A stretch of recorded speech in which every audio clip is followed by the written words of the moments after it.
नमस्कार, जय हिंद, वंदे मातरम साथियों। लोकसभा ईपीएस 95 पेंशन श्रम मंत्रालय से आया जवाब। बहुत ही बड़ी खबर ये आज आ रही है साथियों, जो मैं आपको बताने वाला हूँ। लोकसभा ईपीएस 95 पेंशन पर श्रम मंत्रालय के क्या क्या जवाब आए और किस तरीके के जवाब आए, उस पर आज हम चर्चा करेंगे साथियों। तो वीडियो को पूरा जरूर देखना।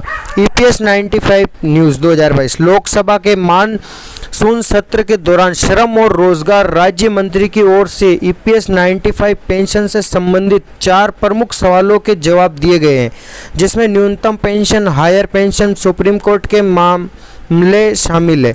दिनांक 18 जुलाई 2022 सोमवार को आंतरिक प्रश्न संख्या 207 के तहत किए गए सवाल और जवाब कुछ इस तरह के हैं साथियों। आगे मैं आपको वो 3 जो बड़े मुख्य सवाल जो पूछे गए हैं साथियों, उसके बारे में क्या क्या जवाब आए हैं वो आज हम बताने वाले हैं आपको सरकार की तरफ से, कि ईपीएस पेंशन पर श्रम मंत्रालय का क्या जवाब आया है। क्या ये सच है कि भविष्य निधि के आरंभ में अब तक अधिकतम 30 लाख पात्र व्यक्तियों को 1000 रुपये की न्यूनतम पेंशन प्राप्त नहीं हुई है? तो साथियों, ये पूछा गया है कि 30 लाख जो व्यक्ति वैलिड थे इसके लिए, उनको 1000 रुपये भी नहीं मिले क्या पेंशन के लिए? तो जवाब में आया नहीं, ऐसा नहीं है। लोकसभा ने ये जवाब दिया है कि नहीं।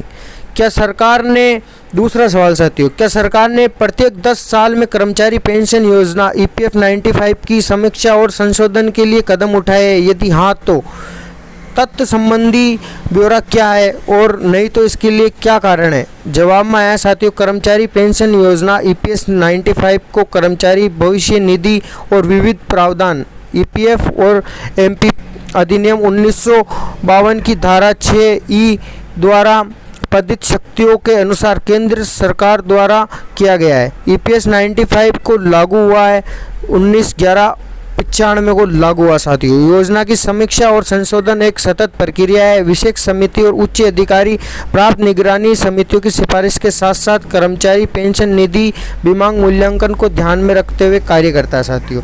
और तीसरा सवाल, क्या उच्चतम न्यायालय ने सेवानिवृत्ति होने वाले कर्मचारियों को पेंशन भुगतान न करने की जाँच के लिए 3 सदस्यीय पीठ का गठन किया है?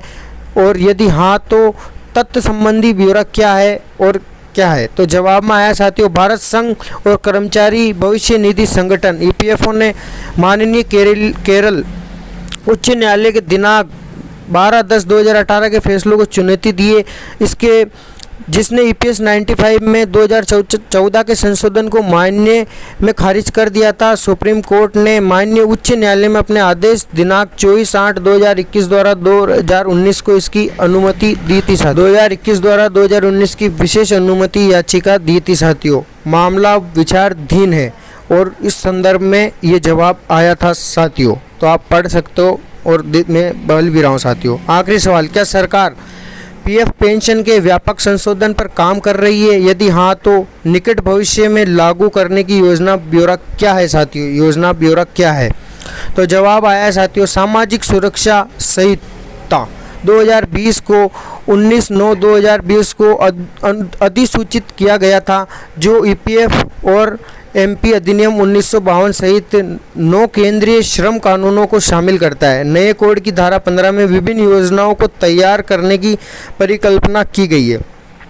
कर्मचारियों और उनके परिवार के सदस्यों के लिए पेंशन सहित, हालांकि उक्त संहिता अभी लागू नहीं की गई है सर। तो ये साथियों जवाब आया है लोकसभा की ओर से। अगर आपको न्यूज़ अच्छी लगी हो तो प्लीज़ चैनल को सब्सक्राइब जरूर करके रखें, और ऐसी न्यूज़ हम आपके लिए लाते रहेंगे साथियों।